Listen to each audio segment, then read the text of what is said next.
It was my birthday, the day I had been looking forward to for months, the one day that was supposed to be all about me. The scent of freshly baked cake filled the air as my husband, James, and I sat at the dining table, surrounded by family. It was supposed to be a celebration. But instead, it turned into my worst nightmare. The smile I wore faltered as James leaned back in his chair, his face twisted with anger. "I've had enough," he suddenly growled, startling everyone around the table. His voice was low but venomous, cutting through the air like a knife. "I can't do this anymore. Get out of my house." My heart skipped a beat as I tried to process his words. Was this a joke? But his face told me everything. I was no longer welcome in the life I had tried to build with him. The cake in front of me became a blur, the laughter and chatter of our family fading into the background. I said, "Get out!" James shouted, slamming his fist onto the table. In that instant, my world shattered. This wasn't how I envisioned my birthday. This wasn't how I thought my marriage would end. As I stood there in shock, unsure of what to say, he picked up his wedding ring and threw it at me. It hit my chest with a soft thud and bounced to the floor.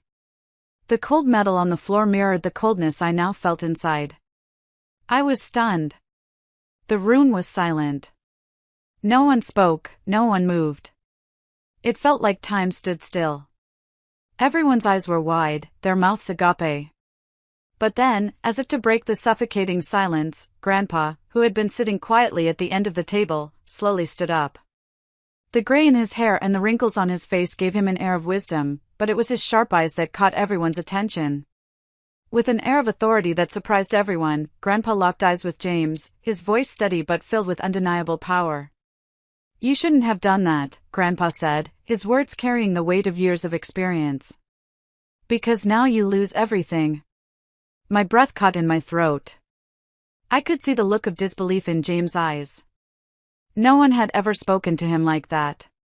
Everyone in the room was waiting, frozen, unsure of what would happen next. I could feel the tears threatening to spill from my eyes, but I held them back. Grandpa's words rang in my ears, and for the first time that night, I felt a glimmer of hope. Maybe, just maybe, this was the turning point. Maybe, everything was about to change. The room was thick with tension. Everyone looked to Grandpa, waiting for him to say more. But instead, he stood silently, his eyes never leaving James.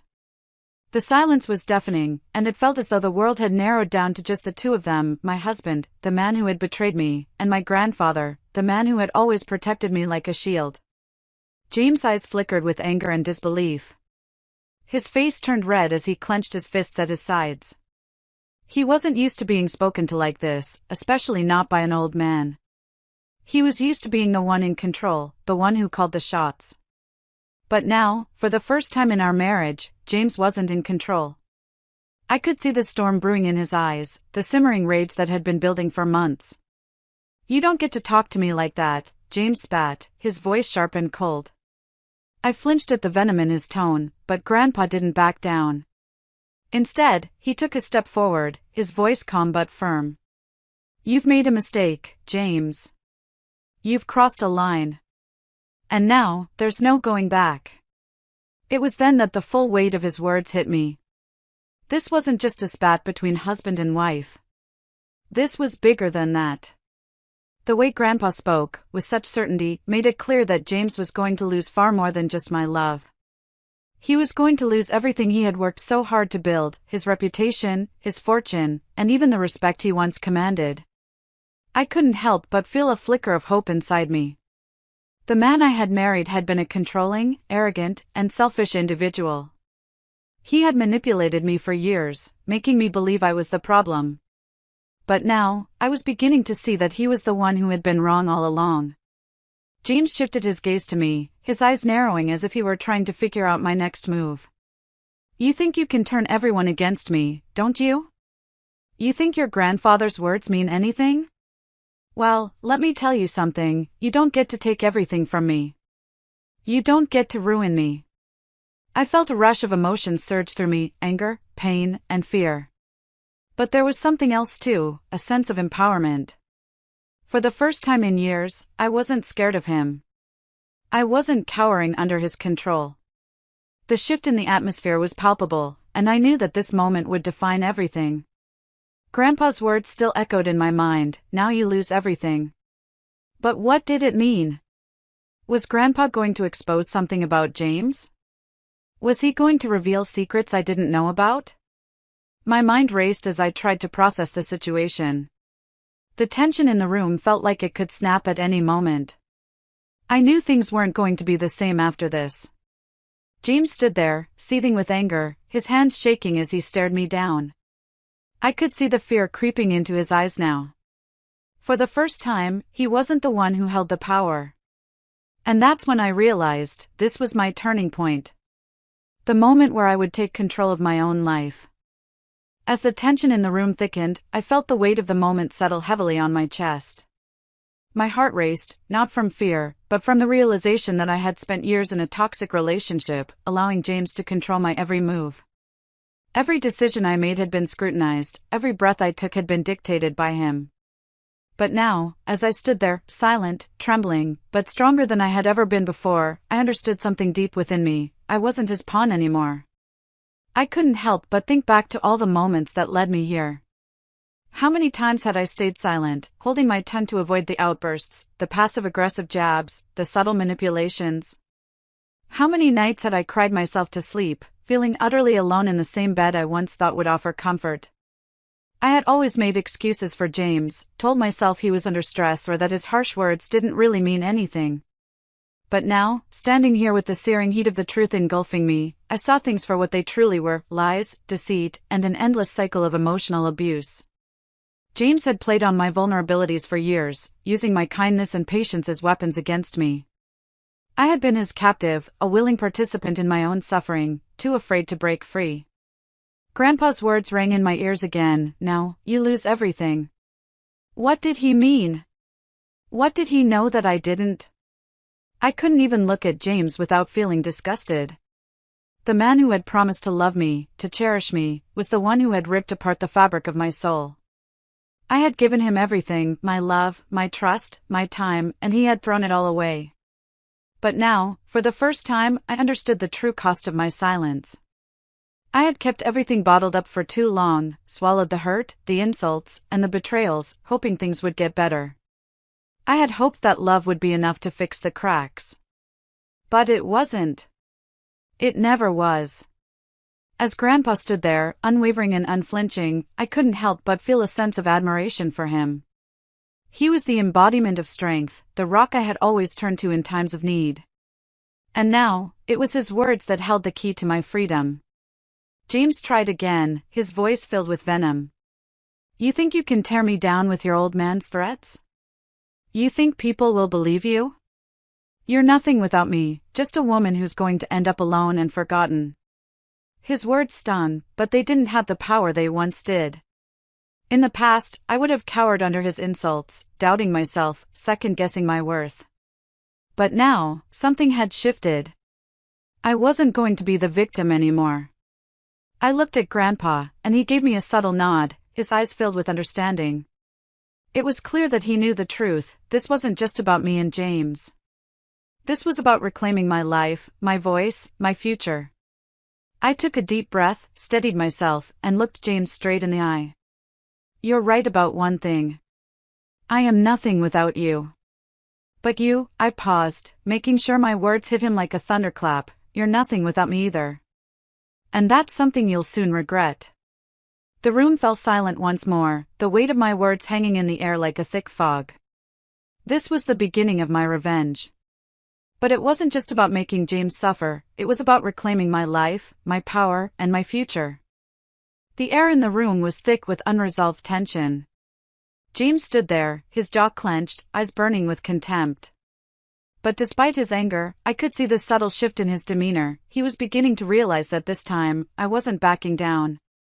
For so long, I had been the one to take his insults, to suffer in silence, but now, for the first time, I was standing up to him with a quiet strength.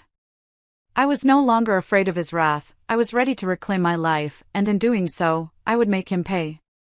The moment that Grandpa had spoken those words, "You shouldn't have done that, because now you lose everything," something inside me had shifted. It was as if the blinders had been taken off, and I saw everything clearly, all the ways James had manipulated me, controlled me, and crushed my spirit. But what Grandpa had said wasn't just a warning. It was a promise. He knew something I didn't, and it was that knowledge that set the wheels in motion for the plan that was about to unfold. I couldn't just leave, as much as I wanted to. I needed to make sure that James would never hurt me or anyone else again. He needed to understand the consequences of his actions, and I was going to be the one to show him. I wasn't just going to walk away and start over. This time, I was going to leave a mark. "Do you really think you can hurt me with your words?" James spat out, trying to regain his confidence. "I'll make sure you regret this." But I wasn't intimidated. I had spent too many years catering to his ego, too many nights cleaning up his messes, and too many days pretending everything was fine when it wasn't. Now, it was my turn.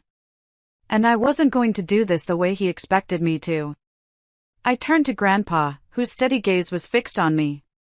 His calm presence gave me a sense of reassurance, a reminder that I wasn't alone in this fight. I could feel the support radiating from him. It wasn't just the promise he had made, but the knowledge that Grandpa had seen battles before, battles in which the underdog prevailed. He was a man of strategy, and right now, I needed to think like him. I had spent the last few months keeping track of everything: documents, emails, phone records. I knew James had been hiding things from me.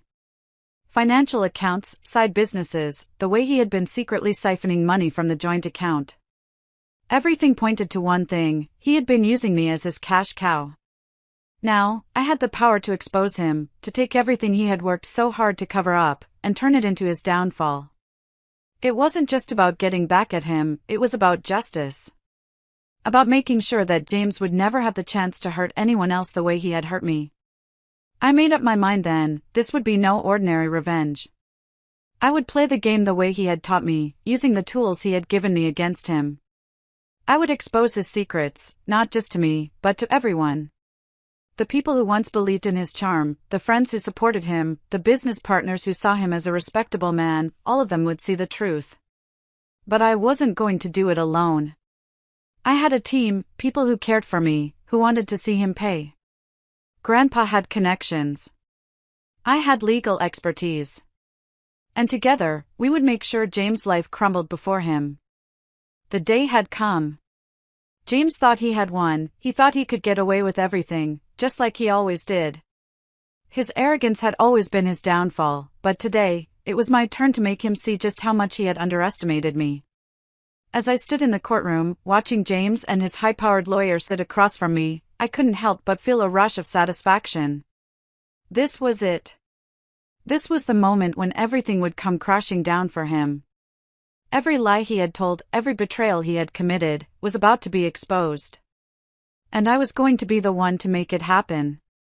The lawyer tried to stand tall, but I could see the sweat gathering on his brow. The tension in the room was palpable. I knew what was coming, he did too. James, sitting next to him, looked smug, but there was a flicker of doubt in his eyes. He didn't know it yet, but the ground beneath him was slipping away, and there was nothing he could do to stop it. I had spent the last few weeks carefully planning every detail of this day. The documents, the evidence, the emails, everything was in place. I had gone to the authorities, I had contacted the people who had been burned by James, and I had gathered a group of witnesses who would testify to his deceit. I had worked with the best lawyer I could find, one who shared my desire for justice, and together, we had crafted a strategy that would leave James no place to hide. The moment the trial began, the pieces fell into place one by one.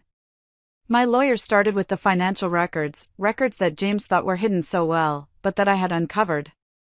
With every piece of evidence, I could see his confidence slip. The once untouchable businessman, the man who had flaunted his wealth and power, was now visibly shaking.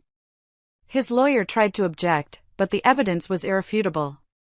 Then came the most satisfying part, the testimony of the people James had wronged. His former employees, the ones he had fired without cause, the business partners he had manipulated, the people who had trusted him, all of them stepped forward and exposed his lies. I watched as James' face turned pale, as the weight of his past actions crushed him. He tried to maintain his composure, but I saw it in his eyes, the panic, the realization that everything was falling apart. The smug look he had once worn was gone, replaced by desperation. He knew it was over. All the power he had held over me, all the control he had thought he still had, was slipping through his fingers. And then, the final blow came. My lawyer presented the last piece of evidence, an email chain that James thought had been deleted. It showed his plans to hide assets, to manipulate the system, to cheat me out of what was rightfully mine. The room went silent. The judge looked at James with disappointment in his eyes, and I saw the truth settle in. This man, this person who had tried to destroy me, was finally being held accountable for his actions. I couldn't help but feel a sense of triumph as the judge declared the verdict. James was guilty. The room erupted in murmurs as the realization dawned on him. This was it. His empire was crumbling, and there was nothing he could do to stop it. As I walked out of the courtroom, I felt lighter than I had in years. I had done it. Not only had I exposed the truth, but I had also taken control of my life again. James had lost everything. His wealth, his power, his freedom, all of it was gone. And I had finally, truly, won. As the courtroom doors closed behind me, I took a deep breath, my heart finally slowing its furious beating. I had been waiting for this moment for years, and now that it had come, a sense of peace washed over me. The worst was over. James had lost everything, his business, his money, his pride, and now it was my time to finally move on. I stepped into the bright sunlight outside the courthouse, my lawyer by my side, and a small smile tugged at the corners of my lips. Everything had fallen into place perfectly. The weight that had burdened me for so long, the constant battle to survive, to hold it all together, had finally lifted. I had fought for justice, for the truth, and now, I could breathe again. As I walked through the parking lot toward my car, I felt the first stirrings of something new, hope. It had been so long since I had allowed myself to feel it, so long since I had imagined a life outside of James' shadow. But now, I could see the possibilities. The future was mine to shape. In the weeks that followed, my life transformed. With the court's ruling, I received my rightful share of the family estate, which had been hidden away by James for so long. I took the money, not for revenge, but for freedom. I invested it wisely, securing my future and ensuring that my children would never face the hardships I had endured. I started a new chapter, one where I could live without fear or regret. But there was more. I decided to take a trip, something I had always dreamed of. Alone. No obligations, no expectations, just me and the open road. I drove to the coast, to a small town where the ocean stretched endlessly before me. I walked along the beach, feeling the cool wind on my face, and for the first time in years, I felt truly free. I thought about James, his arrogant, selfish attitude, and the pain he had caused me. I knew he was out there somewhere, probably scheming his next move, but it didn't matter anymore. I had done what I set out to do, I had taken back my life. And as I stood on that beach, watching the sunset, I realized that I was finally at peace. The next day, I got a call from my lawyer. James had been arrested for his financial crimes. His assets had been seized, his reputation destroyed. The downfall had been swift and unforgiving. It was almost poetic justice. He had tried to ruin me, but in the end, it was he who had been broken. I couldn't help but smile. It felt right, like the universe had finally set things right. My revenge wasn't about violence or anger, it was about restoring balance, about reclaiming what was mine. It had been a long journey, but it had been worth every step. Now, I was free. Free to build a life on my own terms. Free to live without fear of the past. And as I stood there, watching the waves crash against the shore, I knew one thing for sure, this was just the beginning. It had been weeks since the court ruling, and James had vanished from the public eye, his reputation in tatters. I had thought that would be the end of it, that I would never have to see him again, that the justice I sought had been delivered. But fate had one more twist in store for me. One rainy afternoon, my phone rang. It was a number I didn't recognize. I hesitated for a moment before picking up. Hello? A familiar, cold voice responded. You think you've won, don't you? James. I felt a chill run down my spine. My hand trembled, but I steadied myself, gripping the phone tighter. What do you want? I want everything back, he said, his tone dripping with venom. You think you can just take it all from me and walk away? No one does that to me. I could feel his anger seeping through the line, but it didn't scare me anymore. I had already taken my power back. You had your chance, James. You lost. You're finished. There was a brief pause, and then he laughed, a low, menacing laugh. We'll see about that. You'll regret crossing me. I hung up, my heart pounding in my chest. But as the rain continued to pour outside, a strange sense of calm settled over me. James had threatened me before, but this time felt different. It wasn't just about him trying to regain control, it was about something much darker. He wasn't going to stop until he had destroyed me completely. The next day, I received an unexpected visitor. It was my lawyer, but he wasn't here for a routine update. He had urgent news. James had filed for an appeal, hoping to overturn the court's decision. He had also accused me of fraud, claiming that I had manipulated evidence to win the case. My stomach churned as I listened to the details, but my lawyer's expression remained firm. Don't worry, he assured me. We'll handle this. He can't win this time. But I knew that this wasn't just a legal battle anymore. It was personal. James was out for blood, and he wasn't going to stop until he got what he wanted. That night, I sat alone in my living room, reflecting on everything I had been through. The pain, the humiliation, the years I had spent trying to survive. But now, I had something I never had before, strength. I had fought back when I was knocked down, and now I was ready to finish this fight for good. I didn't just want to win, I wanted to destroy him, completely. This was my final act of revenge, and I wasn't going to let him get away with anything. The courtroom was silent. The air felt heavy, but the weight on my shoulders had lightened in ways I couldn't fully describe. I was finally free. The judge's gavel struck with finality, sealing the fate of James and our turbulent marriage. His desperate attempt to appeal had failed miserably. As I stood in front of the judge, listening to the final verdict, I felt the years of pain, betrayal, and anger slowly begin to melt away. The man who had once controlled my life, reduced me to nothing, had been outsmarted. The world he had built on lies and manipulation was crumbling around him, and there was nothing he could do to stop it. The weight of the victory sank in. But this wasn't just about the legal battle, it was about reclaiming my life, my dignity, and everything I had lost along the way. I had taken back my power, and now, I was free to rebuild from the ashes. I glanced at the courtroom door as it swung open. There, standing in the doorway, was my grandpa. His eyes met mine, and the pride I saw there filled me with a warmth that I hadn't felt in years. The same grandfather who had stood by me all those years ago when I was about to give up was there, once again, reminding me of the strength I had within. Grandpa, I whispered, and the tears I had held back for so long finally escaped. His presence was a constant reminder of why I had fought so hard. I could finally breathe again. I wasn't the same person I was when I entered this battle.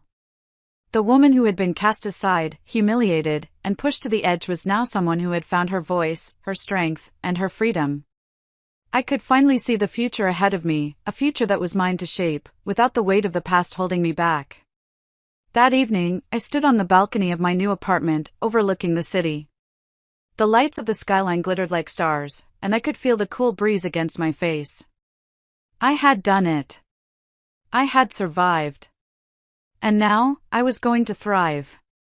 I thought of the journey it had taken to get here, the sleepless nights, the moments of doubt, the endless fights. But I had emerged victorious. Not only had I taken back what was rightfully mine, but I had also proven that no one could break me.